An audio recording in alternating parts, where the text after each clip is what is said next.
कहानी की शुरुआत में हम जियांग मैंग और सॉन्ग यान से मिलते हैं, जो एक दूसरे से बहुत ही प्यार करते थे।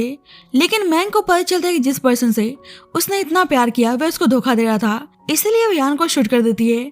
पता चलता है कि मैंग बस सपना देख रही थी। मैंग को समझ नहीं आता कि उसे सपना बार बार क्यों आ रहा है। जल्दी ही मैंग के पास उसकी मॉम की कॉल आती है। कल उसे सिविल ब्यूरो जाकर सॉन्ग फैमिली के सन से शादी करने को बोल रही थी।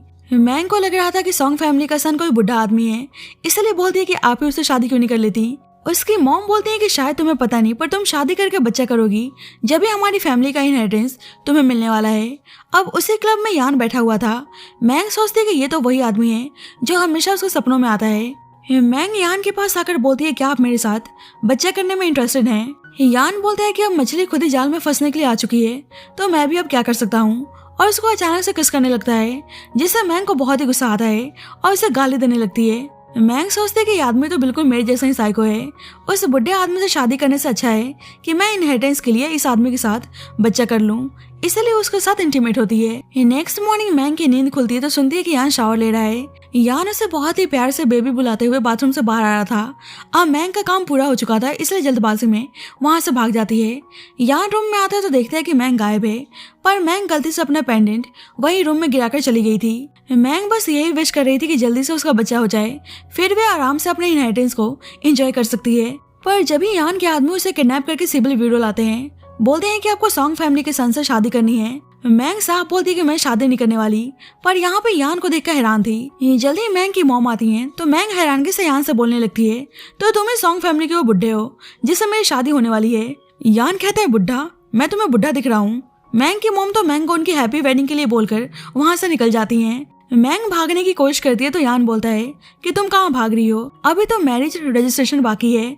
वैसे भी कल रात तुम मेरे साथ गलत करके भागी हो तो मैं पुलिस को भी बुला सकता हूँ। मैंग बोलती है कि अच्छा, तुम्हारे पास क्या सबूत है कि कल रात मैं तुम्हारे पास थी। यान उसे उसका पेंडेंट दिखाता है जो मैंग के लिए बहुत ज्यादा लकी था, इसलिए उसे वापस छीनने की कोशिश करती है। अब दोनों को ऐसे लड़ते हुए देखकर पुलिस पूछने लगती है कि वे दोनों कर क्या रहे हैं। यान बोलते हैं कि सही है कि आप लोग आ गए, मुझे कंप्लेंट फाइल करनी है। पर मैंग यान को चुप करा के बोलने लगती है कि मैं तो यहाँ अपने हस्बैंड के साथ मैरिज रजिस्ट्रेशन के लिए आई हूँ, और उसको चुपचाप अंदर चलने को बोलती है। अब दोनों मैरिज रजिस्ट्रेशन करके बाहर आते हैं। मैंग अपना पेंडेंट मांगती है तो यान कहता है कि इसे अभी मैं अपने पास रख रहा हूँ, क्या पता तुम मुझे डिवोर्स लेने की कोशिश करो। मैंग को तो बहुत ही गुस्सा आता है, इसलिए उसको उल्टा बोलने लगती है, पर यान उसे चुप कराने के लिए किस करने लगता है। मैंग उसकी पिटाई लगाकर बोलती है कि मुझसे शादी करने का तुम्हें कुछ ज्यादा ही शौक था ना, देखना तुम्हारी हालत क्या करती हूँ। अब यान के ऐसी बुरी हालत देखकर असिस्टेंट पूछता है कि आपको क्या हुआ। यान कहता है कुछ नहीं, बस मैं कहीं गिर गया था। असिस्टेंट बोलता है कि मैडम ने आपकी कार को बुरी तरह से स्मैश कर दिया है। तो सब कुछ सोचकर यान डर जाता है, पर बोलता है कि कोई नहीं, मेरी वाइफ को कहीं ना कहीं तो अपना गुस्सा उतारना ही था। जाओ मेरी वाइफ के पास और भी गाड़ियां भेज दो ताकि वे अपना गुस्सा सही तरीके से उतार सके। असिस्टेंट बोलता है, पर मैडम तो इस वक्त क्लब में पार्टी थ्रो कर रही हैं। यान कहता है कि अच्छा, मैं समझ गया, वे हमारी वेडिंग की पार्टी देने गई होगी। असिस्टेंट बोलता है, जी नहीं, वे मेल मॉडल्स के साथ एंजॉय करने गई हैं। तो यान हैरान था। इधर क्लब में मैंग कुछ मेल मॉडल्स को बुलाकर पार्टी कर रही थी, तो उसकी बेस्ट फ्रेंड याओ कहती है कि तुम्हारे हस्बैंड गुस्सा नहीं होगा। मैंग कहती है कि इसलिए तो कर रही हूँ ताकि वो मुझसे डर के रहे कि उसने किससे पंगा लिया है। याओ कहती है, पर तुम्हें इस वक्त उसके साथ अच्छे से बना के रखना चाहिए ताकि जल्दी से बच्चा करके अपने बिलियंस के इनहेरिटेंस को एंजॉय कर सको। जल्दी वहाँ पे एक लड़का जुन आता है जो बहुत ही नशे में था और मैंग को शादी के लिए प्रपोज करता है। एक्चुअली मैं जुन यान का नेफ्यू था। जुन बोलता है कि ग्रैंडमा ने कहा है कि आपके और मेरी फैमिली के बीच में शादी तय हुई है। अब मैं सॉन्ग फैमिली का ग्रैंडसन हूँ, तो ऑफ कोर्स आपकी शादी मेरे से तय हुई होगी। मैंग उसे पागलबंदी करने से मना करती है, पर देखती है कि एक्सपेंसिव रिंग के साथ वे उसे प्रपोज करने आया है। मैंग एक बाइक रेसर थी, तो याओ मैंग को धीरे से बोलती है कि सोचो, डायमंड रिंग की इतनी कीमत है, इससे तुम हमारी रेसिंग टीम को 3 सालों तक फंडिंग कर सकती हो। पर जब भी मैंग देखती है कि यान यहीं पर है और उसको गुस्से में घुर रहा है, तो यान को दिखाने के लिए जानबूझकर जुन के प्रपोजल को एक्सेप्ट करने चाहती है। अब जुन उस रिंग को पहनाने चाहता है, पर यान उसे पंच मारता है। बोलता है, अब तुम होश में आ ही गए होंगे। जुन कहता है, अंकल आप यहाँ पे क्या कर रहे हैं। यान को देखकर सब बातें करने लगते हैं कि ये तो जुन के अंकल और सॉन्ग फैमिली के एलिजिटिमेट सन मास्टर सॉन्ग यान है। जुन तो अभी भी बहुत ही नशे में था और यहाँ से बोलने लगता है, चलिए मैं आपको अपनी वाइफ से मिलाता हूँ। तो यान उसे एक और जोरदार पंच मारता है जिससे जुन बेहोश आता है, इसलिए यान उसको हॉस्पिटल ले जाने को बोलता है। सभी बातें करने लगते हैं कि सही में मास्टर यान बहुत ज्यादा रूथलेस है, नहीं तो कोई भी सॉन्ग फैमिली के ग्रैंडसन पर हाथ उठाने की हिम्मत कैसे कर सकता है। एक आदमी बोलने लगता है कि सुनने में है कि मास्टर यान की मॉम एक मिस्ट्रेस थी, इसलिए मास्टर यान के जन्म लेते ही उन्हें अकेले रहने के लिए कंट्री साइड भेज दिया गया था। मास्टर यान ने बचपन से बहुत कुछ फेस किया है, इसलिए आज वे इतने रूथलेस बन चुके हैं। मैंग यहाँ से बोलती है तो आप भी इस क्लब में पार्टिसिपेट करने के लिए आ गए हैं, पर मेरे पार्टी के कुछ रूल्स हैं। मेरे पार्टी में आदमी लोगों को ये ग्रीन हैट पहनना ही होगा। तो यान उसे घूरने लगता है। मैंग कहती है क्या हुआ, आप कुछ हैप्पी नजर नहीं आ रहे हैं, अगर ऐसी बात है तो आप मुझे डिवोर्स दे सकते हैं। यान बोलता है तो तुम मेरे साथ गेम प्ले करने की कोशिश कर रही हो। जल्दी वहाँ पुलिस आती है। एक्चुअली यान ने पुलिस को रिपोर्ट किया था कि इस क्लब में इलीगल तरीके से लोग पार्टी कर रहे हैं। मैंग को तो बहुत ही गुस्सा आता है और यान को मारने चाहती है, पर पुलिस के डर से कुछ बोल नहीं पाती। पुलिस जल्दी से 1 मंथ के लिए इस क्लब को सील करने को बोलता है। तो मैंग को यान पे बहुत ही गुस्सा आता है, क्योंकि इस क्लब की ऑनर कोई और नहीं बल्कि मैंग ही थी। अब सभी अपना मुंह छुपा के क्लब के बाहर खड़े थे, तो लोग बातें करने लगते हैं कि इस क्लब की ऑनर और उसकी फ्रेंड्स यहाँ मेल मॉडल्स को लाकर इलीगल तरीके से पार्टी करती थी। तो मैंग नाटक करने लगती है कि हस्बैंड आप मुझे बच्चा देने के लिए कैपेबल नहीं है, पर मेरी मॉम मुझे बच्चा करने के लिए प्रेशराइज कर रही है, इसलिए ना चाहकर भी मुझे मेल मॉडल्स हायर करना पड़ा। यान बोलते है कि तुम क्या बकवास कर रही हो, पर मैंग तो फुल टू बेचारी बनने का नाटक कर रही थी। पुलिस यान से बोलता है कि आपने पहले क्यों नहीं बताया कि मिस मैंग आपकी वाइफ है। यान कहता है नहीं तो मैं इस लड़की को नहीं जानता। तो मैंग मैरिज सर्टिफिकेट दिखाकर बोलने लगती है कि आप मेरे साथ ऐसे स्ट्रेंजर की तरह बिहेव कैसे कर सकते हैं। माना मैंने आपके बच्चे को कैरी नहीं किया, पर मैं तो आपकी हूँ ना। यान को तो बहुत ही ज्यादा एम्बैरेसिंग फील हो रहा था, इसलिए मैंग को चुपचाप यहाँ से चलने को बोलता है। उनके जाने के बाद पुलिस वाला कहने लगता है कि मास्टर यान तो इतना मैस्कुलिन दिखते हैं, पर वे बच्चा भी नहीं कर सकते। मैंग अभी भी नाटक कर रही थी, तो यान बोलता है कि ठीक है अपना नाटक बंद करो, यहाँ पे कोई नहीं है। मैंग कहती है फिर तुम्हें मेरे साथ पंगा लेने के लिए किसने कहा था। यान अभी भी उसे प्यार से बात कर रहा था। तो मैंग सोचती है कि इतना होने के बाद भी ये आदमी मुझसे गुस्सा नहीं है। यान कहता है कि अब तुम्हारा गुस्सा शांत हो गया हो तो घर चलते हैं, बाकी का गुस्सा घर चल के उतार लेना। मैंग कहती है मैं मरना पसंद करूंगी, पर तुम्हारे साथ तुम्हारे घर नहीं जाने वाली। जब ही मैंग की मॉम की कॉल आती है कि मैंने तुम्हारा सारा सामान यान के अपार्टमेंट में भिजवा दिया है, तो मैंग गुस्सा करने लगती है। उसकी मॉम बोलती है कि अब जल्दी से यान के साथ बच्चा कर लो, क्योंकि हमारी फैमिली की जिम्मेदारी अब तुम्हें तो लेनी है। तो ना चाहकर भी इनहेरिटेंस के लिए यान के कार में बैठने जाती है, पर यान कहता है कि माफ करना, पर किसी ने कुछ देर पहले एक डायलॉग मारा था कि मैं मर जाऊंगी पर तुम्हारे साथ तुम्हारे घर नहीं जाने वाली। यान चला जाता है, जिससे मैंग को बहुत ही गुस्सा आता है। ऊपर से मौसम भी खराब हो चुका था। यान घर आता है तो देखता है कि मैंग का सामान आ चुका है। यान मैंग के सामान में अपनी और मैंग की फोटो देखकर हैरान था। सोचता है कि आखिरकार ये फोटो अभी भी मैंग के पास क्या कर रहा है। जल्दी मैंग भीगते हुए उसके अपार्टमेंट आती है। मैंग देखती है कि वो फोटो कहीं गायब है, तो ढूंढने लगती है। यान उसे फोटो दिखाकर बोलता है क्या हुआ, तुम इसको ढूंढ रही हो। मैंग गुस्से में उस फोटो को मांगने लगती है, उसे हिट करने जाती है, पर यान उसका हाथ पकड़ लेता है। मैंग उसे स्टेप करने जाती है तो यान फोटो जलाने की धमकी देता है, तो मैंग रुक जाती है। यान कहता है कि मुझे तो लगा था कि तुम किसी भी चीज से नहीं डरती, पर एक अंडरग्राउंड फाइटर स्लेब की फोटो के लिए तुम इतना ज्यादा पैनिक हो रही हो। मैंग को तो बिल्कुल भी याद नहीं था कि वह फोटो वाला पर्सन यान ही है, इसलिए कहती है कि तुम्हें इस पर्सन के बारे में कैसे पता। जल्दी मेड मैंग के लिए ड्रेस लेकर आती है, तो यान कहता है कि पहले कपड़े चेंज कर लो फिर मैं बताऊंगा। एक्चुअली मैंग का मेमोरी लॉस हो चुका था। मैंग सोचती है कि शहर में आने के बाद ये फोटो ही एकमात्र क्लू है जिसकी हेल्प से मैं अपनी मिसिंग मेमोरीज को रिकवर कर सकती हूँ। इसलिए उस फोटो के लिए यान की बात मानकर कपड़े चेंज करने के लिए चली जाती है। अब मैंग अपने आप को उस रेड ड्रेस में देखती है तो उसको कुछ ब्लडी विजन्स आने लगते हैं कि वे किसी आदमी के साथ है जिससे वे बहुत ही प्यार करती है।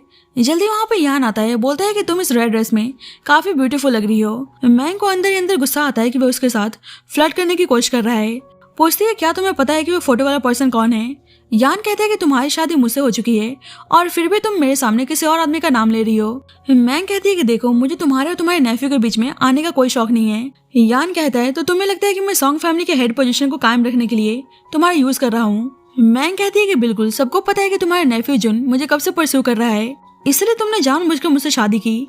ऐसा तो हो ही नहीं सकता कि तुम मुझसे प्यार करते हो। यान कहता है कि अगर मैं बोलूँ कि मैं तुमसे प्यार करता हूँ तो, और उसे फोर्सली किस करने लगता है, तो मैंग गुस्सा करने लगती है कि चुपचाप बताओ उस फोटो वाले पर्सन को तुम जानते हो या नहीं। यान कहता है कि मैं उसे नहीं जानता। मैंग कहती है कि अच्छा, तो तुम्हें कैसे पता चला कि वो एक स्लेव था। यान कहता है कि मैंने तो बस गेस किया था। मैंग गुस्से में बोलने लगती है कि तुम्हें क्या लगता है मैं तुम्हें नहीं मार सकती। यान कहता है कि ऑफ कोर्स मार सकती हो, तुमने पहले भी तो ऐसा किया है, और उसके हाथों से खुद को चोक करने लगता है। तो मैंग कहती है कि तुम सही में साइको हो और उस फोटो को उठाकर वहां से चली जाती है। पर यान को बहुत ज्यादा रोना आता है यान को याद आता है कैसे उसका हाफ ब्रदर शाओ उसे धमकी दे रहा था कि तुम्हें 2 लड़कियों में से किसी एक को चूज करना है। मैं तो बहुत ही क्यूरियस हूँ कि तुम किसको चूज करने वाले हो। क्या अपनी फियांसे यांगशी को जो तुम्हें सॉन्ग फैमिली में एंट्री दिलाने में हेल्प कर सकती है, या अपनी प्यारी लवर को जिसने तुम्हें हेल से निकालने में हेल्प की। यान कुछ बोलता है कि उससे पहले ही मैंग शाओ से गन छीनकर यान को शूट कर देती है। बोलती है कि तुम्हें किसी को भी चूज करने की जरूरत नहीं है। अब मैंग ने ऐसा क्यों किया इस बारे में हमें बाद में पता चलेगा। आज यान सोच रहा था कि हमारा रिलेशन कब एंड होगा और कब नहीं, वह सब मैं डिसाइड करूंगा। जल्दी ही यान के पास मैंग के फादर की कॉल आती है। वे गुस्सा कर रहे होते हैं कि मेरी डॉटर बहुत ही मुश्किल से अपने दर्द को भूल पाई है, तो दोबारा से उसे परेशान क्यों कर रहे हो। यान बोलते हैं कि आप ही ने इस गेम को स्टार्ट किया था और आप ही इसको एंड करने को बोल रहे हैं। अब इस गेम को एंड करना इम्पॉसिबल है। आपने गलती से भी मैंग को उसके पास के बारे में कुछ बताया तो उसका अंजाम क्या होगा आपको अच्छी तरह से पता है। जल्दी यान को पता चलता है कि कल मैंग बाइक रेस में पार्टिसिपेट करने के लिए जा रही है। अब नेक्स्ट डे मैंग उस रेस में पार्टिसिपेट करती है और उस रेस को जीत जाती है, जिसे सभी बहुत ही हैप्पी थे। मैंग अपने पास के बारे में जानना चाहती थी, इसलिए बोलती है कि पक्का उस फाइट क्लब से मेरे पास का कोई लिंक है, इसलिए याओ से पता लगाने को बोलती है। याओ देखती है कि मैंग बर्थ कंट्रोल पिल्स खा रही है, तो बोलती है क्या हुआ, तुम प्रेग्नेंट नहीं होना चाहती। मैंग कहती है कि मेरी गट फीलिंग बता रही है कि उस पागल यान के साथ प्रेग्नेंट होना मेरे लिए बिल्कुल भी ठीक नहीं है। और मैंग उस मेडिसिन को खाती है, पर जब तक यान आकर उसको अचानक से पुश करता है, जिससे वे गोली नीचे गिर जाती है। मैंग कहती है कि तुम भूत की तरह मेरे पीछे क्यों पड़े हो। यान बोलता है कि तुम ये मेडिसिन क्यों ले रही थी। मैंग कहती है क्योंकि मैं तुम्हारे साथ प्रेग्नेंट नहीं होना चाहती। यान बोलता है कि ऐसी बात है तो फिर तुम मेरे साथ सोई क्यों, जिसे सभी हैरान थे। मैंग कहती है कि आखिरकार तुम चाहते क्या हो। यान कहता है कि मैं तो तुम्हारे साथ। अब आगे कुछ बोलता है कि मैंग उसे हिट करने जाती है। उसको लगता है कि वह फिर से उसको लेकर कुछ बकवासी करेगा, पर यान कहता है कि मैं तो तुम्हारे साथ रेस लगाना चाहता हूँ। अगर तुम जीत गई तो तुम मुझे छोड़कर जा सकती हो, ऊपर से मैं तुम्हें 10 मिलियंस का कंपनसेशन दूंगा, पर अगर मैं जीत गया तो तुम्हें आराम से मेरी वाइफ बनकर मेरे साथ रहना होगा। तो मैंग उसकी बात मान जाती है। अब दोनों एक दूसरे के साथ कम्पीट करते हैं। मैंग को रियलाइज होता है कि उसकी बाइक में कुछ खराबी आ गई है। यान भी इस चीज को नोटिस करता है और मैंग को बचाने के चक्कर में उल्टा यान का एक्सीडेंट हो जाता है। अब यान अभी भी अपनी आंखें नहीं खोल रहा था, इसलिए मैंग बहुत ज्यादा डर जाती है और उसे सीपीआर देने लगती है। तो यान अचानक से उठकर बोलता है कि इतने जोर से प्रेस कर रही थी, क्या मुझे मारना चाहती हो। मैंग कहती है कि तुमने मुझे क्यों बचाया। यान कहता है क्योंकि मैं चाहता हूँ कि तुम मेरी वाइफ बनकर मेरे पास रहो। मैंग कहती है पर हमारा रेस बीच में ही रुक गया, इसलिए कोई भी नहीं जीता। यान कहता है पर फिर भी मैं तुम्हें कंपनसेशन देने को तैयार हूँ। मैंग कहती है कि तुम्हें लगता है कि इतने पैसों में मैं बिक जाऊंगी। यान कहता है कि अनलिमिटेड बैंक कार्ड है, तो मैंग सोचती है कि वैसे भी मेरी बाइक खराब हो गई है, ऊपर से पता नहीं इस रेस में और कितने खर्चे होंगे, इसलिए उस कार्ड को ले लेती है। इधर जोन सारे रिपोर्टर से बोल रहा होता है कि आज मैं मैंग को प्रपोज करने जा रहा हूँ, आप सबको हमारी प्यारी प्यारी फोटो क्लिक करनी है, तो मैं आप सबको बहुत सारे पैसे दूंगा। पर जब ही रिपोर्टर्स को पता चलता है कि मैंग और यान आ चुके हैं, तो सब भागकर बाहर जाते हैं। इधर मैंग यान से बोलती है तो बताओ इन पैसों के बदले मुझे तुम्हारे साथ कैसे कॉपरेट करना है। यान देखते है कि रिपोर्टर्स इधर ही आ रहे हैं, तो बोलता है कि ऐसे कॉपरेट करना है और उसे किस करने लगता है। और मैंग पैसों की वजह से मीडिया के सामने लवी डवी कपल होने का नाटक करती है। जो न्यूज देखता है तो बोलने लगता है कि मैंग अंकल के साथ कैसे हो सकती हैं, ऐसा इम्पॉसिबल है। मैंग चिल्लाने की आवाज सुनती है तो देखने की कोशिश करती है, पर यान कहते हैं कि शायद किसी जंगली कुत्ते की भौंकने की आवाज आ रही है। इधर याओ जिन को उनके पास जाने से रोक रही थी, बोलती है कि मैंग के हैप्पीनेस का सवाल है, इसलिए मैं तुम्हें जाने नहीं दूंगी। अब यान इंजर्ड हो गया था, इसलिए मैंग उसे डॉक्टर के पास लाती है। मैंग बाहर जाती है तो डॉक्टर बोलता है कि तुम्हें डर नहीं है कि मैंग को 1 साल पहले का सब कुछ याद आ सकता है। यान बोलता है कि तुम चिंता मत करो, वे सब कुछ भूल चुकी है और उसे कुछ याद ना आए, इसलिए यान डॉक्टर से मैंग को खिलाने के लिए कुछ मेडिसिन मांगता है। मैंग ने उनकी कुछ बातें सुन ली थी, इसलिए याओ से उस मेडिसिन के बारे में पता लगाने को बोलती है। बाद में यान उसको मिल्क पीने को बोलता है, तो मैंग कहने लगती है कि तुमने इसमें क्या मिलाया है। मुझे पता है मुझसे शादी करने के पीछे पक्का तुम्हारा कोई पर्पस है, तुम सॉन्ग फैमिली के बिजनेस पर कंट्रोल करना चाहते हो, इसलिए मेरे क्लोज आने के लिए इस मिल्क में मेडिसिन मिलाकर लाए हो। यान मेड को बुलाकर पूछता है क्या तुमने कुछ मिल्क में मिलाया है। मेड बोलती है मैं खुद ऐसी हिम्मत कैसे कर सकती हूँ, एक्चुअली मैडम की मॉम ने मुझे इस मिल्क में लव टॉनिक मिलाने का ऑर्डर दिया था ताकि मैडम जल्दी से प्रेग्नेंट हो सके। तो मैंग क्या ही बोलती। ऊपर से मैंग देखती है कि उसकी मॉम ने उनके रोमांस के लिए कुछ चीजें भिजवाई हैं, तो मैंग को बहुत ज्यादा एम्बैरेसिंग फील होता है। यान तो टीज करने लगता है क्या तुम इनका इस्तेमाल करती हो, तो मैंग बोलती है तुम क्या बकवास कर रहे हो। मैंग यान को हिट करती है तो यान का घाव खुल जाता है, उससे ब्लीडिंग होने लगी थी, इसलिए मैंग माफी मांगती है और खुद ही उसकी ड्रेसिंग करती है। अब यान जल्दी से ठीक हो जाए इसलिए उसके लिए सूप बना कर लाती है। तो यान उसे खुद अपने हाथों से सूप पिलाने को बोलता है। मैंग सोचती है कि यान उसको बचाते हुए हर्ट हो गया, इसलिए मना भी नहीं कर पाती। अब मैंग उसे सूप पिला रही थी तो उसकी बॉडी को ही निहारने में लगी थी। सोचती है कि कुछ भी बोलो, यान की बॉडी है तो मस्त, और गलती से सूप उसके ऊपर गिरा देती है। बोलती है कि आई एम सो सॉरी, और उसे साफ करने जाती है तो सोचती है कि यान की बॉडी सही में कितनी स्ट्रांग और बाउंसी है। यान कहता है तो तुमने टच कर लिया या अभी भी रह रहा है? मैंग कहती है कि मैं कोई टच वच नहीं कर रही थी, मैं तो बस साफ कर रही थी। यान कहता है कि अब तुमने टच कर लिया तो अब मेरी बारी है, और उसे किस करने लगता है। पर जब ही यान के पास कॉल आती है तो मैंग वहां से अपने रूम में भाग जाती है। याओ मैंग को कॉल करके बताती है कि मैंने उस अंडरग्राउंड फाइट क्लब के बारे में इन्वेस्टिगेट किया। पता चला है कि उस फोटो वाले म्यूट स्लेव को वहां भेजने वाला पर्सन कोई और नहीं बल्कि यान का हाफ ब्रदर शाओ है। तो मैंग हैरान थी। मैंग सोचती है फिर यान को भी पक्का कुछ न कुछ पता जरूर होगा, इसलिए यान जब सो रहा था तो चुपके से रूम में आके कुछ एविडेंस ढूंढने की कोशिश करती है और उसे वहां पे एक चेन मिलता है। मैंग देखती है कि ये तो स्लेव चेन है, तो वे हैरान थी क्या वे फोटो वाला म्यूट स्लेव एक्चुअली में यान है। और मैंग सोच में पड़ जाती है कि आखिरकार यान का मेरे क्लोज आने का रियल पर्पस क्या हो सकता है। जब तक यान जग जाता है तो मैंग बचने के लिए उसे गले लगाकर बोलने लगती है कि लिटिल म्यूट, मैंने तुम्हें बहुत ही मिस किया। यान कहता है कि मैंने भी तुम्हें बहुत ज्यादा मिस किया, लेकिन फिर बोलता है कि अभी तुम अपने हस्बैंड की बाहों में हो और फिर भी किसी दूसरे आदमी का नाम ले रही हो। मैंग नाटक करने लगती है कि तुम मेरे रूम में क्या कर रहे हो। यान कहता है कि ध्यान से देखो, ये रूम मेरा है। मैंग बहाना बनाने लगती है कि एक्चुअली बचपन से ही मुझे नींद में चलने की बीमारी है, तो शायद गलती से मैं तुम्हारे रूम में आ गई होंगी। मैंग भागने की कोशिश करती है पर यान उसको जाने नहीं दे रहा था, उसके पास आने की कोशिश करता है। तो मैंग पूछती है क्या हम एक दूसरे को पहले से जानते हैं। यान कहता है कि तुम अचानक से ये सब क्यों पूछ रही हो। मैंग कहती है कि एक्चुअली मेरी कुछ मेमोरीज मिसिंग है, क्या पास्ट में मैंने तुम्हें कभी हर्ट किया है। तो यान हैरान था कहीं मैंग को कुछ याद तो नहीं आ रहा। जान पूछकर बोलता है कि तुम इतनी कैपेबल नहीं हो कि मुझे हर्ट कर सको। मैंग जाने लगती तो यान उसको यहीं पर सोने को बोलता है। अब यान उसके पास आने लगता है तो बोलती है कि ठीक है मैं सोने जा रही हूँ। यान सोच रहा था कि अगर मैंग की मेमोरीज वापस आ गई तो सब कुछ खराब हो जाएगा। नेक्स्ट मॉर्निंग मैंग की नींद खुलती है तो मैंग हैरान थी कि वह पूरी रात यान के साथ सोई हुई थी पर यान ने उसे टच नहीं किया। जल्दी मैंग के पास याओ की कॉल आती है। याओ बोलती है कि वो म्यूट स्लेव यान नहीं हो सकता। मैंग कहती है कि ऐसा क्यों। याओ बोलती है क्योंकि वो म्यूट स्लेव कोई आदमी नहीं बल्कि औरत है। पता चलता है कि यान ने इन्वेस्टिगेटर से याओ को गलत इन्फॉर्मेशन देने को बोला था। अब मैंग आती है तो यान उसे उसके साथ सॉन्ग फैमिली चलने को बोलता है। मैंग सोचती है कि मैंने यान की अच्छी वाइफ बनने के लिए यान से बहुत सारे पैसे लिए हैं, तो मुझे अपना काम सही से करना होगा, इसलिए उसके साथ जाने को तैयार थी। अब यान सबसे पहले उसे ड्रेस दिलाने बाहर लाता है तो वहाँ के स्टाफ यान को पहले से जानती थी, उसके साथ फ्लर्ट करने की कोशिश करती है। तो यान कहता है कि मैं अपनी वाइफ के लिए ड्रेस लेने आया हूँ। तो वह लड़की हैरानगी से बोलती है क्या आपकी शादी हो गई। मैंग भी नाटक करने लगती है क्या तुमने न्यूज नहीं देखा, हम दोनों एक परफेक्ट कपल हैं। यान मैंग से बोलता है कि मतलब अब लाइफ टाइम हम दोनों को एक दूसरे के साथ ही रहना है। मैंग कहती है कि तुम्हारे साथ 1 साल रह लूं वही बहुत है। तो यान का मुंह देखने लायक था। मैंग ड्रेस ट्राई करने आती है तो जिप लगाने के लिए स्टाफ को बुलाती है पर यान उसकी हेल्प करने आता है। तो मैंग बोलती है कि तुम यहाँ पे क्या कर रहे हो और उसको बाहर जाने को बोलती है पर यान जाने का नाम नहीं ले रहा था। मैंग कहती है तो तुम मेरे पास रहना चाहते हो और उसको सीड्यूस करते हुए उसका पैंट उतार देती है।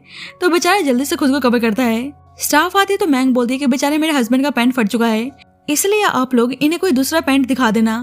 बाद में दोनों जा रहे होते हैं तो मैंग उसको टीज करते हुए बोलती है वैसे न्यू पैंट अच्छा लग रहा है। यान तो उसको गुस्से में घूर रहा होता है। तो मैंग कहती है गुस्सा मत हो, ठीक है मैं प्रॉमिस करती हूँ कि सॉन्ग फैमिली जाकर मैं सही से बिहेव करूंगी। यान कहता है कि तुम्हें आइडिया नहीं कि सॉन्ग फैमिली कितनी खराब है, इसलिए मेरे पास ही रहना। अब यान मैंग के साथ सॉन्ग फैमिली आता है तो उसकी स्टेप मदर उसको यहाँ पर देखकर बिल्कुल भी हैप्पी नहीं थी। बोलती है कि इस मिस्ट्रेस के सन की वजह से मेरा सन शाओ इस फैमिली का हेड नहीं बन पाया। यान के फादर उन्हें चुप रहने को बोलते हैं। ग्रैंडमा मैंग से मिलकर बहुत ही हैप्पी थी और उसे अपना खानदानी बैंगल भी पहनाती हैं। तो यान के स्टेप मदर बोलने लगती हैं कि आप ये बैंगल इस लड़की को क्यों दे रही हैं। ग्रैंडमा बोलती हैं तो तुम क्या चाहती हो, मैं इसे तुम्हारे उस लड़की पास ग्रैंडसन जुन को दूं। वैसे आज इतना इम्पोर्टेंट डे है पर जुन कहीं नजर नहीं आ रहा।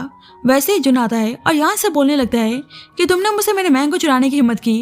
ग्रैंडमा डांटने लगती है क्या अपने अंकल का नाम लेकर बुलाते हैं, वैसे भी मैंग तुम्हारी आंट है इसलिए तमीज में बात करो। जुन बोलता है तो आपने मैंग की शादी अंकल से तय की थी। बेचारा उदास हो जाता है। यान कहता है कि इसमें बिल्कुल भी तमीज नहीं है, इसलिए उसको पनिश करने को बोलता है। तो उसके स्टेप मदर कहने लगती है कि मेरे जुन को कोई भी हाथ नहीं लगाएगा। मैंग जुन से धीरे से बोलती है कि अगर तुम पिटना नहीं चाहते तो मुझे सबके सामने आंट कह के बुलाओ। तो जुन को ना चाहकर भी मैंग को आंट कह के बुलाना पड़ता है। अब सभी डिनर कर रहे थे तो मिसेस सॉन्ग मैंग को अच्छी डॉटर इन लॉ बनने का ज्ञान देने लगती हैं। ऊपर से यान को एलिजिटिमेट कह के मजाक बनाती हैं।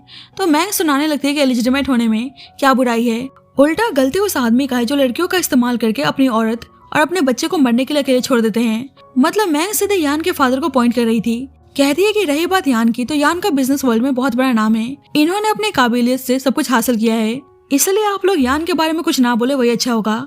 यान मैंग को रूम में लेकर चला जाता है। ग्रैंडमा बोलती है कि मुझे मैंग बहुत ही पसंद है। अच्छा लग रहा है कि जिस तरह से यान को प्रोटेक्ट कर रही है। अगर तुम में से किसी ने भी उनको परेशान करने की कोशिश की तो अच्छा नहीं होगा। इधर यान मैंग को रूम में उसका इंतजार करने को बोलकर बाहर चला जाता है। मैंग गलती से एक फोटो क्लिक कर लेती है तो उसको अचानक से एक फ्लैशबैक आता है जहां वह यान को फोटो क्लिक करना सिखा रही थी। जल्दी हाउसकीपर आके बताती है कि यंग मास्टर ने किसी को भी इन कैमरास को हाथ लगाने से मना किया है। ये सब उनके लिए बहुत ही स्पेशल है। मैंग कहती है क्या ये सब यान की एक्स गर्लफ्रेंड से बिलोंग करता है। हाउसकीपर बताती है कि मास्टर यान की कोई गर्लफ्रेंड नहीं है। अब ग्रैंडमा ने मैंग की फेवरेट कुकीज भिजवाई थी तो मैंग चाव से खाने लगती है। पता चलता है कि ग्रैंडमा ने उन कुकीज में लव टॉनिक मिलाकर भेजा था ताकि उनको जल्दी से अपना ग्रैंडसन मिल सके। अब मैंग पर उस मेडिसिन का इफेक्ट होने लगा था। यान आता है तो मैंग बहुत ही अजीब बिहेव करने लगती है और उसके क्लोज जाने की कोशिश करती है। यान समझ जाता है कि उस कुकीज में पक्का कुछ ना कुछ मिला हुआ था, इसलिए मैंग को कोल्ड बाथ दिलाता है ताकि मेडिसिन का असर कम हो सके। कुछ देर बाद मैंग होश में आती है तो यान पे गुस्सा करने लगती है कि तुमने मेरे साथ क्या किया। यान बोलता है कि तुम्हें मुझे थैंक यू बोलना चाहिए। अब से सॉन्ग पे हमने तुम्हें कुछ भी खाने को दे तो कम ही खाने की कोशिश करना। मैंग कहती है सही में तुमने मेरे साथ कुछ नहीं किया। यान कहता है कि मतलब तुम मुझे जानवर ही समझती हो। मैंग कहती है तो तुम्हें पता है कि हमारी शादी बस नाम की है, तो क्या तुम खुद को रोक के रह पाओगे। यान कहता है कि अगर मैं बोलूं कि मैं तुम्हारे सामने खुद को नहीं रोक पाता और उससे अचानक से किस करने लगता है तो मैंग भी कुछ नहीं बोल पाती। यान उसको जल्दी से नहाकर बाहर आने को बोलता है तो मैंग कहती है कि तुम चुपचाप यहाँ से बाहर जाओ। यान कहता है कि तुम्हारे बाद मुझे भी तो नहाना है, वैसे भी तुम पीरियड्स में हो तो ज्यादा देर तक पानी में रहना ठीक नहीं है। मैंग सोचती है कि इतनी जल्दी उसके पीरियड्स कैसे आ गए, ऊपर से यान उसके लिए पैड्स रखे गया था। तो मैंग सोचती है कि यान को कैसे पता कि मैं यही ब्रांड यूज करती हूँ।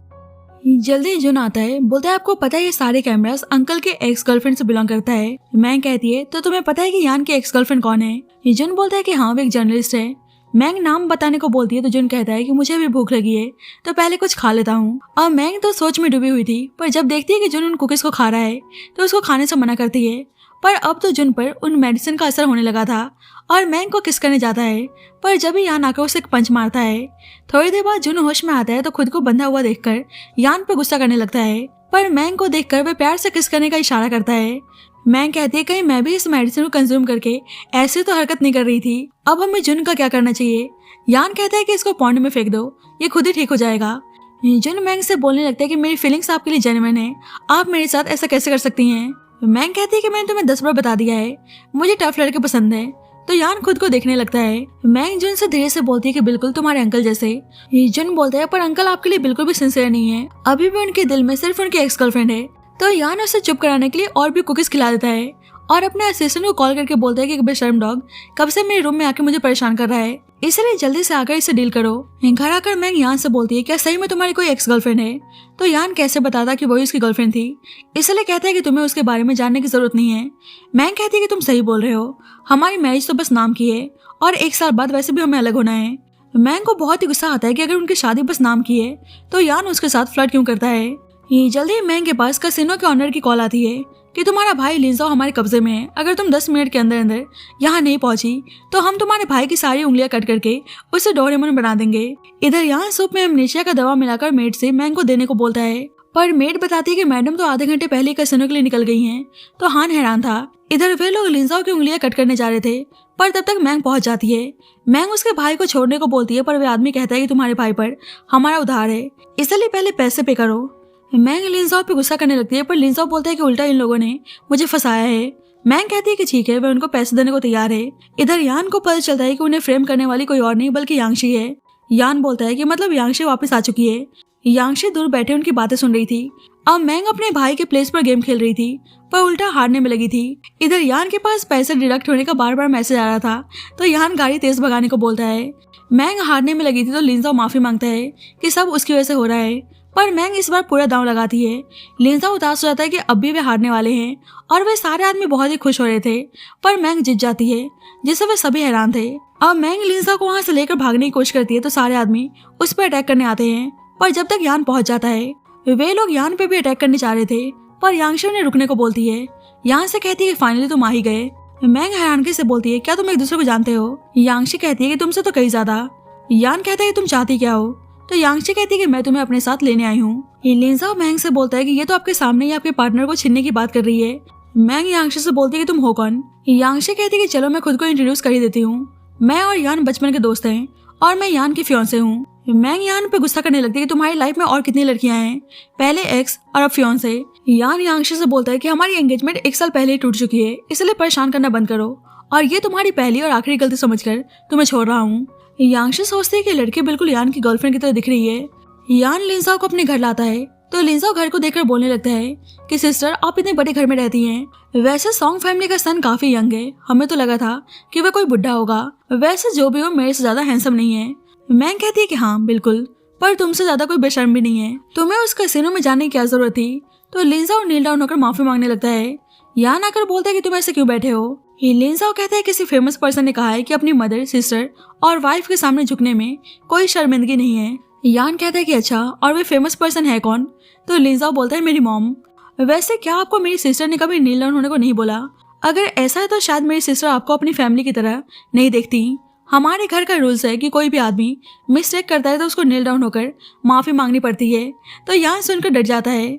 मैं लिंजा को चुपचाप रूम में जाने को बोलती है तो लिंजा धीरे से कहता है कि मुझे नहीं लगता कि यान आपके लिए सही है, आप जितना जल्दी हो सके डिवोर्स ले लो। यान लिंजा से बोलता है कि तुम पहली बार हमारे घर आए हो पर मैंने तुम्हें कोई गिफ्ट भी नहीं दिया, इसलिए इस बैंक कार्ड को रख लो।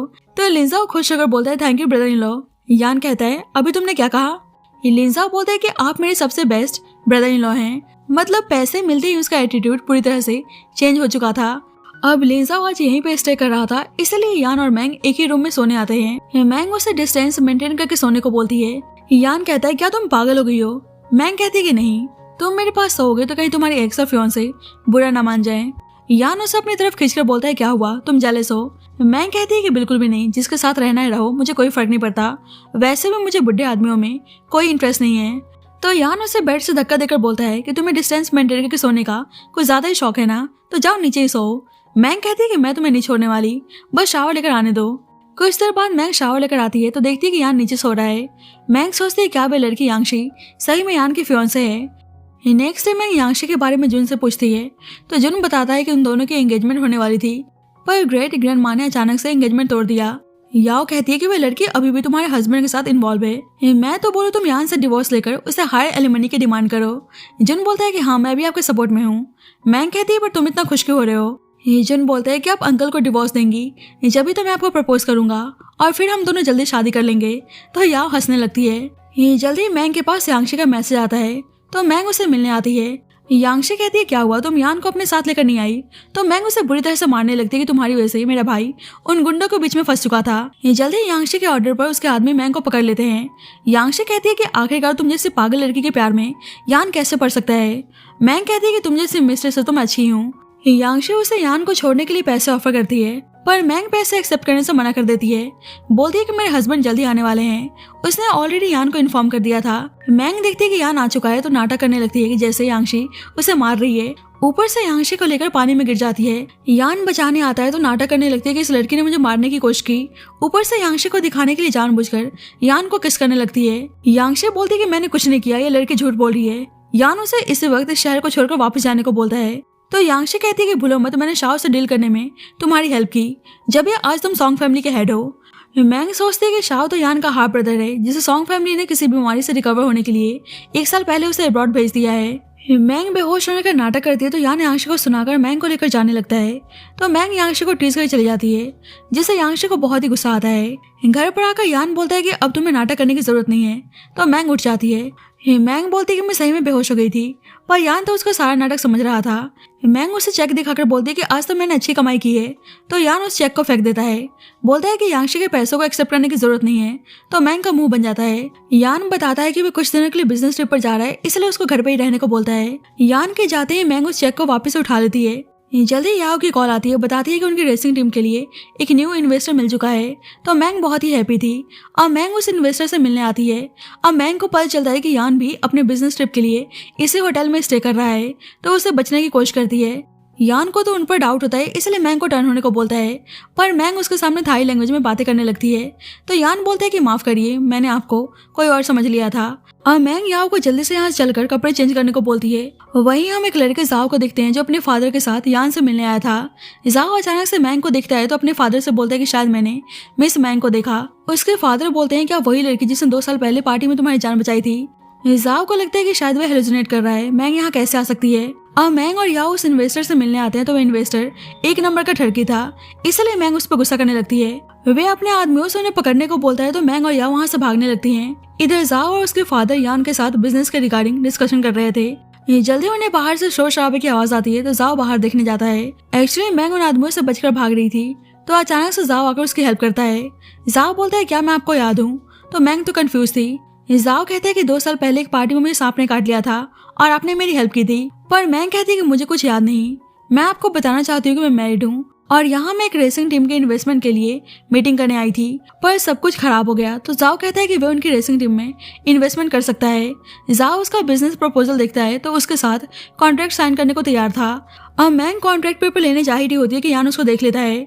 यान बोलता है कि मैंने तुम्हें घर पे रहने को बोला था। तो मैंग उसको सब कुछ एक्सप्लेन करती है कि कैसे वह इन्वेस्टमेंट के रिगार्डिंग बात करने आई थी, तो वह इन्वेस्टर 1 नंबर का ठरके निकला। यान बोलता है कि तुम ठीक तो हो ना। मैंग कहती है कि तुम्हें लगता है कि वह ठरके बुड्ढा मेरे साथ कुछ कर सकता है। यान उसको वापस जाने को बोलता है तो मैंग कहती है कल एक इन्वेस्टर के साथ मेरी मीटिंग है। यान कहता है कि मैं तुम्हारी रेसिंग टीम में इन्वेस्ट करने को तैयार हूँ, इसलिए चुपचाप घर जाओ। पर मैंग तो वहां से भागने की कोशिश करती है, पर यान उसे पकड़ के अपने रूम में लाता है। मैंग कहती है कि पक्का तुम मुझसे कुछ छुपाने की कोशिश कर रहे हो, इसलिए यहाँ से मुझे भगाना चाहते हो। यान बोलते है कि ठीक है, अगर तुम्हें लगता है तो तुम खुद ही पता लगा सकती हो। उल्टा वो उसके साथ फ्लर्ट करने की कोशिश करता है। तो मैंग सोचती है कि उसे यान से इतनी फेमिलियर फीलिंग क्यों आ रही है, जैसे वह उसको बहुत सालों से जानती हो। यान उसे किस करने जा ही रहा होता है कि यान का असिस्टेंट उसे बुलाने के लिए आ जाता है। यान असिस्टेंट से कल मैंग का फ्लाइट बुक कराने को बोलता है और मैंग से आकर बताता है कि वह शाम तक यहाँ पे स्टे कर सकती है। तो मैंग हैप्पी थी और मैंग जाओ के साथ कॉन्ट्रैक्ट साइन करती है। मैंग और याओ बहुत ही हैप्पी थी कि फाइनली उन्हें इन्वेस्टर मिल गया। और मैंग वॉशरूम जाती है तो यांगशी का आदमी अचानक से उसे हिट करता है, जिससे मैंग वहीं पे बेहोश हो जाती है। ये बाद में मैंग होश में आती है तो देखती है कि उसका हाथ बंधा हुआ है और उसके पास कोई आदमी खड़ा है। वे मैंग पे गुस्सा करने लगता है कि आज मेरी ऐसी हालत की जिम्मेदार सिर्फ तुम हो। तो मैंग कहती है कि आखिरकार तुम हो कौन।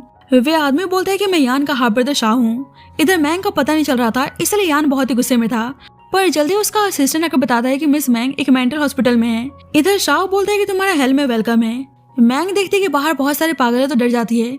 बोलती है कि मैंने तुम्हारा क्या बिगाड़ा है जो तुम मेरे साथ ऐसा कर रहे हो। शाह उसे अपने पैर दिखाकर बोलता है कि तुम्हारी वजह से आज मैं डिसेबल हो चुका हूँ। पता चलता है कि 1 साल पहले जब मैंग ने यान को गोली मारी थी तो शाह के भी पैर पे गोली चला देती है। शाह बोलता है कि अब तुम्हें याद आ ही गया होगा, यान तुमसे बहुत प्यार करता है ना, तो आज मैं तुम्हारी ऐसी हालत करूंगा कि तुम्हें देखकर यान की रूह कांप जाएगी। उसके साथ जबरदस्ती करने जाता है तो मैंग उसे स्टेप कर देती है। अब शाह कुछ करता है कि यान पहुंच जाता है। मैंग कहती है कि मैंने किसी को मार दिया और वह बहुत ज्यादा पैनिक होने लगती है और अचानक से बेहोश हो जाती है। बाद में मैंग होश में आती है तो बोलने लगती है कि मैंने किसी को मार डाला। यान नाटक करता है कि ऐसा कुछ नहीं है, शायद तुमने कोई नाइटमेयर्स देखा होगा। मैंग कहती है मुझे याद है मैं मेंटल हॉस्पिटल में लॉक थी, तो मैं यहाँ पे कैसे आई। यान कहता है कि ऐसा कुछ नहीं है, तुम कॉन्ट्रैक्ट साइन करने गई थी, उसके बाद अचानक से बेहोश हो गई, तो मैं तुम्हें यहाँ पे लेकर आया हूँ। उसे मेडिसिन खाकर आराम से रेस्ट करने को बोलता है। मैंग उस मेडिसिन को खा लेती है, पर यान रूम से बाहर जाता है तो मेडिसिन अभी मैंग के हाथ में ही था। मैंग बाहर आकर देखती है कि यान शाह को बुरी तरह से मार रहा है। शाह कहता है कि तुम उस लड़की के लिए मुझे मार रहे हो, मतलब इतने सालों बाद भी उसके लिए तुम्हारा प्यार बिल्कुल भी कम नहीं हुआ। यान उसे मारने जाता है पर यान का असिस्टेंट कहता है कि आपने मैडम को प्रॉमिस किया था कि आप शाह को जान से नहीं मारेंगे। शाह कहने लगता है क्या बात है, उस लड़की के लिए मुझे छोड़ रहे हो, तुम देखना जल्दी मैं वापस आके सॉन्ग फैमिली के हेड के पोजीशन को अपना बना के रहूंगा। यान कहता है कि तुम डिसेबल हो, पहले उस पर ध्यान दो। शाह मैंग को देख लेता है, इसलिए जानबूझकर बोलने लगता है कि तुमने सॉन्ग फैमिली के पोजीशन के लिए मैंग का इस्तेमाल किया। उसे जानबूझकर मेमोरी लॉस का दवा खिलाते हुए आ रहे हो ताकि उसको याद ना आए कि तुमने कैसे उसको धोखा दिया था। अब मैंग ये सब कुछ सुनकर हैरान थी। मैंग पूछती है कि आखिरकार 1 साल पहले क्या हुआ था। यान बिल्कुल चुप था तो मैंग शाह से सब कुछ बताने को बोलती है, पर यान शाह को यहाँ से बाहर ले जाने को बोलता है। यान कहता है कि तुम्हें उसकी बातों पर यकीन करने की जरूरत नहीं है, पर मैंग कुछ भी सुनने को तैयार नहीं थी और सब कुछ सच बताने को बोलती है। यान कहता है कि अगर मैं बोलूँ कि पास की चीजों से और तुम्हें दर्द मिलेगा तो। मैंग कहती है तो तुम मुझे कुछ नहीं बताओगे तो ठीक है, मैं तुम्हें छोड़कर जा रही हूँ। तो यान कहता है कि तुम मुझे छोड़कर कहीं नहीं जा सकती और जबरदस्ती उसको मेडिसिन खिलाने लगता है। तो मैंग उसे हिट करके भाग जाती है। अब मैंग को समझ में नहीं आ रहा था कि उसके साथ ये सब क्या हो रहा है। अचानक से उसकी तबीयत बहुत ज्यादा खराब होने लगती है। अब जाओ वहीं से गुजर रहा था तो भाग के मैंग के पास आता है। मैंग उसे यहाँ से लेकर चलने को बोलती है। यान देख लेता है कि मैंग को कोई अपने साथ लेकर जा रहा है तो जल्दी से उस कार के ऑनर के बारे में पता लगाने को बोलता है। बाद में मैंग होश में आते तो जाओ से उस मेडिसिन को टेस्ट कराने को बोलती है। अब मैंग यान के डॉक्टर फ्रेंड के पास आके गुस्सा करने लगती है कि तुम ही यान के साथ मिलकर मुझे चोरी छुपके मेडिसिन खिलाने की कोशिश कर रहे थे ताकि मैं सब कुछ भूल जाऊं। आखिरकार तुम लोग मुझसे क्या छुपा रहे हो। डॉक्टर बोलता है तो तुम्हें लगता है कि मैं मेडिसिन तुम्हारे मेमोरी लॉस के लिए है। सच तो ये है कि 1 साल पहले बाइक रेसिंग के दौरान तुम्हारा एक्सीडेंट हो गया था और तुम्हें 1 महीने कोमा में थी। जब से तुम्हें मेमोरी लॉस की प्रॉब्लम है। अगर तुम्हें यकीन ना हो तो अपनी मॉम या अपनी बेस्ट फ्रेंड से पूछ सकती हो। मैंग याओ को कॉल करके पूछते तो याओ बोलती है कि सच है तुम 1 महीने के लिए कोमा में थी, बस तुम्हें कोई साइकोलॉजिकल प्रॉब्लम ना हो इसलिए हमने तुमसे सब कुछ छुपा के रखा। जल्दी ही मैंग के पास जाओ की कॉल आती है कि उस मेडिसिन का रिजल्ट आ चुका है। तब तक यान भी हॉस्पिटल पहुंच गया था। जाओ बताता है कि वो मेडिसिन बस विटामिन सप्लीमेंट्स है। डॉक्टर बोलता है कि अब तो तुम्हें यकीन है ना, तुम्हें यान पे ट्रस्ट करना चाहिए ना कि सॉन्ग फैमिली के सन शाओ पर। मैंग कहती है कि मैं क्या करूं, बहुत ही टाइम से मुझे अजीब अजीब सपने आ रहे थे। डॉक्टर बोलता है कि तुम चिंता मत करो, तुम धीरे धीरे ठीक हो जाओगी। मैंग को लगता है कि शायद उसने यान को मिसअंडरस्टूड कर लिया और डॉक्टर से माफी मांग के चली जाती है। अब पता चलता है कि यान ने उस रिपोर्ट को चेंज करवाने के लिए बोला था। डॉक्टर बोलता है कि बेशक मैंग सब कुछ भूल चुकी है पर अंदर ही अंदर वो वही चाइना की टॉप जर्नलिस्ट है। तुम कितना भी छुपा लो वह सच का पता लगा के रहेगी। तो यान परेशान हो जाता है। अब जाओ मैंग को उसके घर छोड़ने आता है तो पता चलता है कि मैंग ने जाओ से 2 मेडिसिन टेस्ट कराने को बोला था। जो यान मैंग को मेडिसिन खिलाते हुए आ रहा था उसको मैंग ने जाओ से किसी और हॉस्पिटल में टेस्ट कराने को बोला था ताकि यान रिजल्ट के साथ कुछ छेड़छाड़ ना करे। मैंग जाओ से उसकी हेल्प करने के लिए थैंक यू बोलती है। जल्दी लिंजाओ आता है तो मैंग जाओ को घर के अंदर लेकर आती है। अब जाओ को देखकर मैंग की मॉम और लिंजाओ को लगता है कि जाओ मैंग का बॉयफ्रेंड है। लिंजाओ अपनी मॉम को धीरे से बोलता है कि शायद ब्रदर इन लॉ सिस्टर को बच्चा नहीं दे सकते इसलिए सिस्टर ने इस लड़के को हायर किया है। मैंग की मॉम हैरान थी तो लिंजाओ कहता है कि आप इनहेरिटेंस पे फोकस करो, क्या ही फर्क पड़ता है कि बच्चे का फादर कौन है। मैंग की मॉम बोलती है कि अगर यान को पता चल गया तो। लिंजाओ बोलता है कि मैं बताऊंगा नहीं और आप बताएंगे नहीं तो पता कैसे चलेगा। पर जब भी उन्हें पता चलता है कि यान आया हुआ है तो मैंग उसके पास जाती है और लिंजा जाओ को ब्रदर इन लॉ कह के बुलाता है। तो जाओ तो हैरान था। अब यान जाओ को देख ना ले इसलिए जाओ को मैंग के रूम में लेकर चला जाता है। मैंग की मॉम यान से बोलती है कि तुम्हें चोट कैसे लगी तो यान क्या ही बताता इसलिए बहाना बनाता है कि बस वो कहीं टकरा गया था। पर मैंग की मॉम को तो पता था कि सारा काम मैंग का है इसलिए उसको डांटने लगती हैं। यान मैंग की मॉम से बोलता है कि वो उनके लिए गिफ्ट्स लेकर आया है तो मैंग की मॉम बहुत ही खुश आती हैं। मैंग यान के साथ घर के अंदर आती है तो देखती है कि जाओ कहीं दिख नहीं रहा। इधर लिंजा जाओ से बोल रहा होता है वैसे सिस्टर ने आपको अपने साथ रखने के लिए कितने पैसे ऑफर किए हैं। जाओ तो कंफ्यूज था, बोलता है कि वे भला मुझे पैसे क्यों देंगी। लिंजा बोलता है क्या बात है, आप फ्री में सिस्टर के साथ हो। इधर मैंग यहाँ से बोलती है कि जब तक मुझे कुछ याद नहीं आता तुम मुझसे दूर रहोगे। अब मैंग की मॉम कुछ सुन ना ले इसलिए मैंग यान को अंदर रूम में चलकर बात करने को बोलती है। तो लिंजा जल्दी से जाओ को छुपने को बोलता है। जाओ कहता है पर ऐसा क्यों। लिंजा बोलता है प्लीज आप छुप जाओ। मैंग आती तो लिंजा को यहाँ पे देखकर बोलती है कि तुम मेरे रूम में क्या कर रहे हो। तो लिंजा बाहर चला जाता है। अब जाओ देखता है कि मैंग के हस्बैंड कोई और नहीं बल्कि अंकल यान है। मैंग यहाँ से कहती है कि हमारी शादी बस नाम की है इसलिए तुम्हें ये सारी फॉर्मेलिटीज करने की जरूरत नहीं है। यान बोलता है कि तुम मेरे साथ ऑलरेडी सो चुकी हो और ऊपर से डिस्टेंस मेंटेन करने के लिए बोल रही हो। अपनी बॉडी के उस चोट के निशान को दिखाकर बोलता है कि देखो तुमने मेरे साथ क्या किया है इसलिए इस लाइफ में तो तुम मुझसे अपना पीछा नहीं छुड़ा सकती। और उसको जबरदस्ती किस करने लगता है तो जाओ बाहर आकर यान को पंच मारता है। यान तो यहाँ जाओ को देखकर चौंक जाता है। मैंग हैरानगी से पूछती है क्या तुम दोनों ऑलरेडी एक दूसरे को जानते हो। जाओ मैंग से बोलते है कि आप चिंता मत करो, मेरे रहते हुए आपके साथ कोई भी फोर्स नहीं कर सकता। यान मैंग से कहता है तो तुम इस लड़के की वजह से मेरे साथ डिस्टेंस मेंटेन करने के लिए बोल रही थी। दोनों ही आपस में लड़ने लगते हैं तो मैंग की मॉम और लिंजाओ जल्दी से आकर दोनों को अलग करते हैं। मैंग की मॉम यान से बोलती है कि मैंग पर्पसली तुम्हें चीट नहीं कर रही, बस तुम कैपेबल नहीं हो इसलिए। यान बोलता है कि मैं कैपेबल नहीं हूँ। मैंग से कहने लगता है कि तुमने इन लोगों को मेरे बारे में क्या बताया है। मैंग कहती है कि मुझे खुद नहीं पता ये लोग क्या बोल रहे हैं। मैंग की मॉम बोलती है कि तुम्हारा हस्बैंड कैपेबल नहीं है जब तो तुमने जाओ को अपने पास रखा है। तो ये सुनकर जाओ भी चौंक जाता है। लिंजा बोलता है कि शायद मेरी सिस्टर को ऐसी थ्रिलिंग चीजें करना पसंद है तो मैंग उस पर गुस्सा करने लगती है। बाद में लिंजा जाओ से बोलता है सेकंड ब्रदर इन लॉ सही में सिस्टर ने आपको अपने पास बेबी करने के लिए नहीं रखा है। मैंग कहती है क्या तुम पिटना चाहते हो। मैंग की मॉम बोलती है कि माफ करना हमने तुम्हें मिसअंडरस्टूड कर लिया और जाओ को यहीं पर डिनर करने को बोलती हैं। तो जाओ कहते हैं कि चलिए मैं कुकिंग में आपकी हेल्प करता हूँ। यान सोचता है कि कुछ ज्यादा शो ऑफ कर रहा है इसलिए खुद भी खाना बनाने के लिए चल जाता है। अब दोनों ही अपने आप को एक दूसरे से बेहतर साबित करने में लगे थे यान कहता है कि तुम हमारे यहाँ मेहमान हो तो कुकिंग करने की जरूरत नहीं है। जाओ बोलता है कि मैंने सब कुछ सुन लिया है, आपकी शादी बस नाम की शादी है। अब दोनों एक दूसरे का खाना खराब करने लग जाते हैं। मैंग खाना देखकर बोलती है कि तुम दोनों 2 घंटे से यही बना रहे थे, सारा खाना जल चुका था। जाओ बोलता है कि मैं बाहर से ऑर्डर कर देता हूँ। यान बोलता है कि मुझे पता है कि अच्छा खाना कहाँ से मिलता है, इसलिए मैं ऑर्डर कर दूंगा। तो मैंग कहती है कि तुम दोनों रहने दो। बाद में मैंग जाओ से माफी मांगती है कि वह उसको सही से डिनर भी नहीं करा पाई और ऊपर से वह हट हो गया। पर जाओ बोलता है कि मैं बिल्कुल ठीक हूँ। मैंग जाओ से अपने पास्ट के बारे में जानने की कोशिश करती है, पर जाओ को भी उसके बारे में ज्यादा कुछ पता नहीं था। अब यान दोनों को साथ देखते हैं तो उसे बहुत ही जलन होती है। जाओ बोलता है कि अंदर से कुछ आवाज आ रही है, तो मैंग जानबूझकर बोलती है कि हाँ, एक जंगली कुत्ता है, शायद वही शोर मचा रहा है। अब मैंग को देखकर यान बोलने लगता है कि मैं तो यहाँ पे गार्बेज डिस्पोज करने आया था। मैंग बोलती है कि झूठ कम बोलो, बस कान लगा के हमारी बातें सुनने की कोशिश कर रहे थे। यान बोलते हैं कि तुम मेरी वाइफ हो, पर उस लड़के के साथ इतनी देर से क्या बात कर रही थी। मैंग कहती है कि मैं 2 साल पहले जाओ से एक पार्टी में मिली थी, बस उसी के बारे में बात कर रही थी। वैसे हम दोनों कहाँ मिले थे। यान उसको टीज करने के लिए जानबूझकर बोलता है कि हम दोनों एक होटल रूम में मिले थे और उसके क्लोज जाने की कोशिश करता है। पर तब तक लिंजा आके बोलने लगता है कि मॉम ब्रदर इन लॉ को आज यहीं पे रुकने को बोल रही हैं। अब ना चाहकर भी दोनों को एक ही रूम में सोना पड़ता है, पर मैंग यान को चुपचाप नीचे सोने को बोलती है। जल्दी मैंग की मॉम आती हैं। मैंग कहती है कि आप इतनी रात में यहाँ पे क्या कर रही हैं। मैंग की मॉम बोलती है कि मैं तो यहाँ पे यान के लिए सूप लेकर आई हूँ, और उसको जबरदस्ती सूप पिला देती हैं। यान कहता है पर ये सूप इतना बिटर टेस्ट क्यों कर रहा है। मैंग की मॉम बोलती है कि ये हमारी फैमिली का स्पेशल लव टॉनिक सूप है। तो दोनों ही हैरान थे। अब यान पे उस टॉनिक का असर होने लगा था और यान कुछ अजीब बिहेव करने लगता है, तो मैंग उसके ऊपर पानी फेंक देती है। कुछ देर बाद यान शावर लेकर आता है, तो मैंग निशान को देखकर पूछती है क्या सही में ये सब मैंने किया है। यान बोलता है कि अगर मैं बोलूँ कि हाँ तो बताओ तुम इसके लिए मुझे कैसे कंपनसेट करने वाली हो। मैंग कहती है कि अगर ये सब मैंने किया है तो पक्का तुम्हारी कोई गलती होगी। यान उस इंसिडेंट के बारे में सोचकर उदास हो जाता है। बोलता है कि आखिरकार तुम मुझ पे ट्रस्ट क्यों नहीं करती, तुम्हें हमेशा ऐसा क्यों लगता है कि तुम ही सही हो। यान को उदास देखकर मैंग कहती है कि पक्का मैंने तुम्हें शूट किया है। तो यान बोलता है कि नहीं, मैं झूठ बोल रहा था, और चुपचाप नीचे जाकर सो जाता है। नेक्स्ट मॉर्निंग यान की नींद खुलती है तो उसे पता चलता है कि अभी भी मैंग पास्ट के बारे में पता लगाने की कोशिश कर रही है। यान आकर मैंग से बताता है कि उसने उसके क्लब को ओपन करवा दिया है।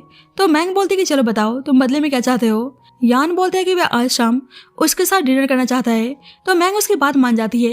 एक्चुअली आज मैंग और यान दोनों का ही बर्थडे था और यान ने आज डायमंड रिंग के साथ उसे प्रपोज करने का प्लान बनाया होता है। मैंग अपने क्लब आती है तो सभी मिलकर उसे बर्थडे सरप्राइज देते हैं, जिससे मैंग बहुत ही हैप्पी थी। दूसरी साइड यान मैंग से कांटेक्ट करने की कोशिश कर रहा था, पर मैंग ना ही उसके कॉल या मैसेज का कोई जवाब देती है, क्योंकि मैंग यहाँ पे एंजॉय करने में बिजी थी। जल्दी मैंग को याद आता है कि उसने यान के साथ डिनर पर जाने का प्रॉमिस किया था। मैंग देखती है कि यान के बहुत सारे कॉल और मैसेजेस आए हैं, तो भाग के यान के पास आती है और माफी मांगती है कि वह अपने बर्थडे पार्टी में बिजी थी, इसलिए उसे याद नहीं रहा कि उसे बाहर डिनर पर जाना है। यान कहता है कि कोई बात नहीं और उसे डायमंड रिंग देता है, जिससे मैंग सरप्राइज थी। मैंग उसे अंदर चलने को बोलती है, पर यान उदास था, इसलिए काम का बहाना बना के वहाँ चला जाता है।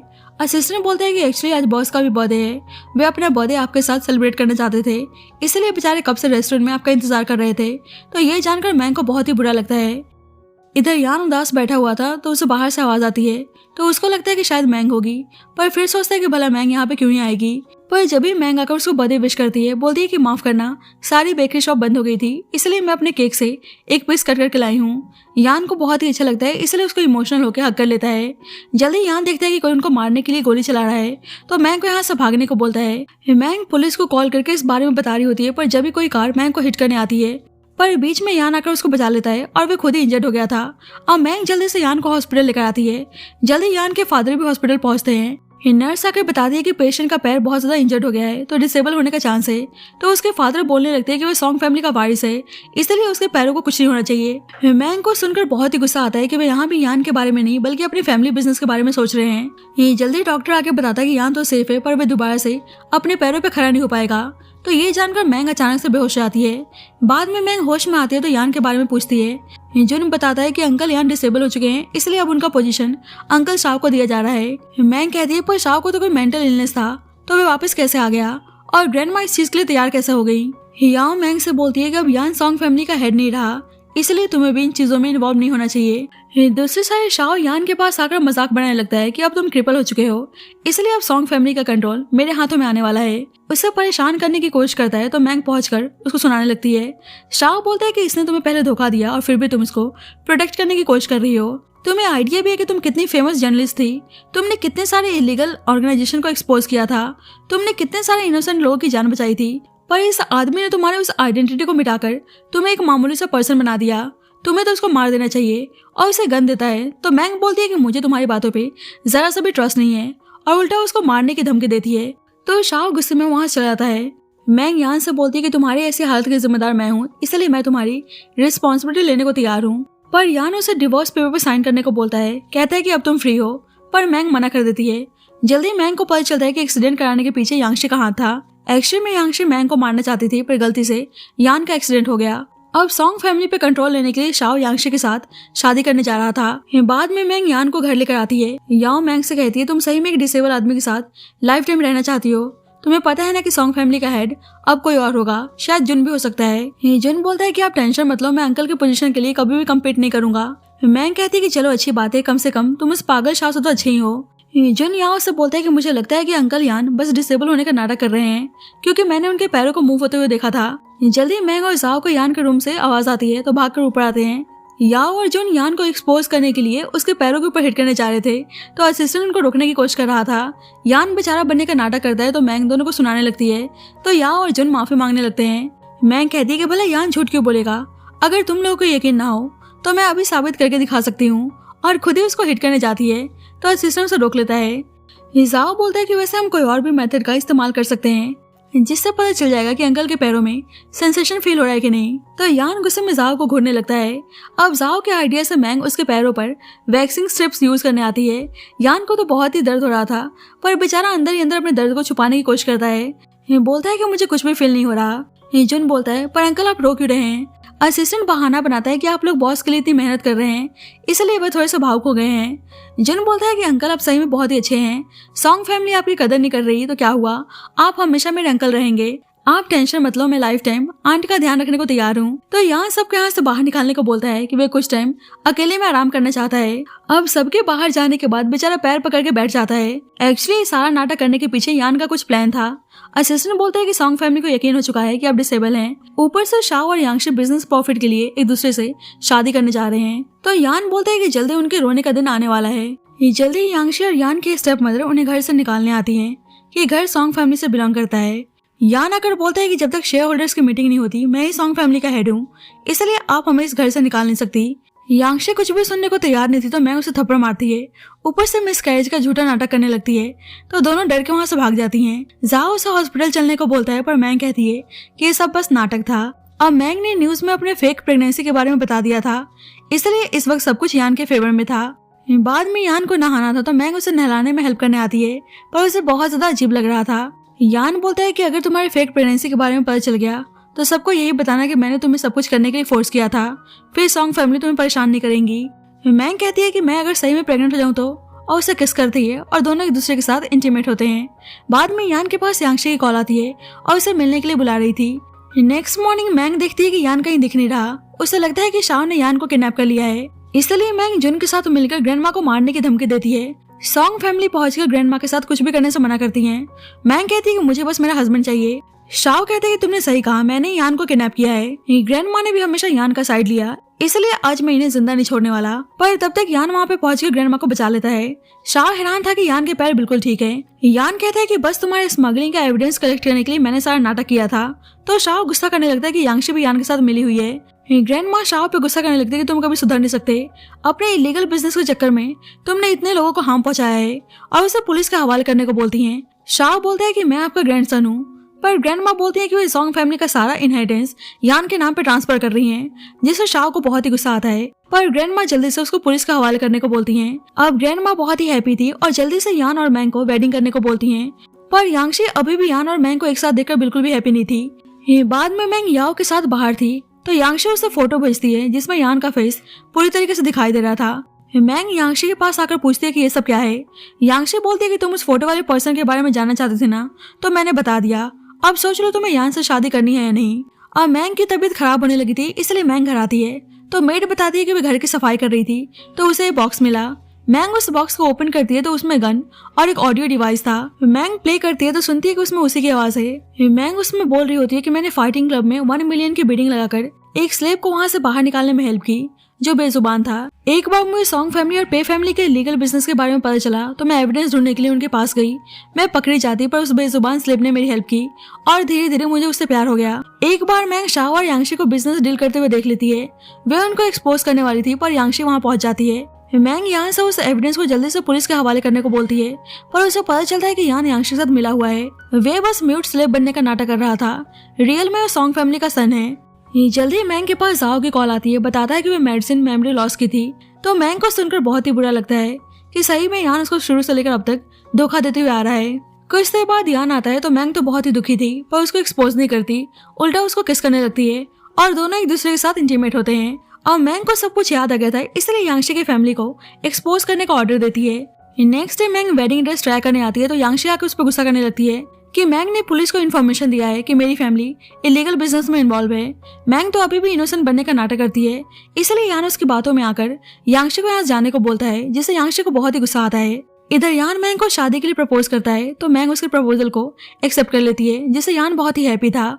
बाद में मैंग के पास यांगशी की कॉल आती है कि उसके फादर उसके कब्जे में है। मैंग कहती है कि तुम चाहती क्या हो, तो यांगशी पूरी तरह से यान की लाइफ से उसे निकलने को बोलती है। इधर यान अपनी वेडिंग के लिए बहुत ज्यादा एक्साइटेड था पर जब ये असिस्टेंट बताता है कि मैंग के फादर यांगशी के कब्जे में है और मैंग यांगशी के पास आकर उस पर गुस्सा करने लगती है और सबको पुलिस के हवाले करने को बोलती है। तो यांगशी कहती है कि मतलब तुम्हें सब कुछ याद आ चुका है। यहाँ मैंग के फादर बोलते हैं कि मुझे माफ करना कि मैंने तुम्हें पहले धोखा दिया पर इस लड़के ने मुझे फ्रेम किया था। मैंग हैरानगी से बोलती है कि मतलब यान ने नहीं बल्कि आपने मुझे धोखा दिया। मैंग के फादर बोलते हैं कि आखिरकार यान तुम्हें धोखा क्यों देगा, एक्चुअली में वह अंडरकवर पुलिस ऑफिसर है, वे इन लोगों को एक्सपोज करने के लिए सारा नाटक कर रहा था। तो मैंग हैरान थी। इधर मैंग का आदमी आकर यान को एक लेटर देता है। मैंग ने लिखा होता है कि मुझे सब कुछ पता चल चुका है कि तुम एक अंडरकवर पुलिस ऑफिसर हो। उस टाइम तुम अपने मिशन पर थे पर मैंने तुम्हें गलत समझा और तुम्हें जान से मारने की कोशिश की कि तुम मुझे धोखा दे रहे हो, पर मैं कितनी गलत थी। तुमने शुरू से मुझसे इतना प्यार किया पर मैंने तुम्हें हमेशा गलत समझा और तुम्हें हर्ट किया। अब मेरे में हिम्मत नहीं है कि मैं तुम्हें फेस कर सकूं, इसलिए मैं हमेशा के लिए तुम्हारी लाइफ से दूर जा रही हूँ। तो ये सब पढ़कर यान को बहुत ही रोना आता है। अब हम कुछ साल बाद का सीन देखते हैं। मैंग एक बच्ची के साथ थी तो याओ पूछती है कि बच्ची कौन है। मैंग कहती है कि मैंने इस बच्ची को रेस्क्यू किया है पर अभी इसके पेरेंट्स के बारे में इन्फॉर्मेशन नहीं मिला, इसलिए मैंने इसको अपने पास रखा है। याओ बोलती है कि वैसे तुम जब से गई हो यान तुम्हारे इंतजार में डेली इसी क्लब में आकर बैठा रहता है। यान उस बच्चे के साथ मैंग और जाओ को दिखता है तो उसको लगता है कि मैंग अब मूव ऑन कर चुकी है, पर जल्दी उसे पता चलता है कि उस बच्ची को मैंग ने रेस्क्यू किया है और उस बच्ची का फादर एक नंबर का शराबी है। तो यान आकर मैंग की हेल्प करता है। यान कहता है क्यों, मेरे पास पैसे हैं, पावर है, बस मेरी वाइफ मुझे छोड़कर भाग गई तो मैं क्या कर सकता हूँ। तो मैंग स्माइल करने लगती है, मतलब अब दोनों एक हो चुके थे और इसी के साथ स्टोरी की हैप्पी एंडिंग होती है। So thank you so much guys for watching this video. बाकी आपको स्टोरी कैसे लगी please let me know in the comment section and जब तक के लिए bye bye and take care.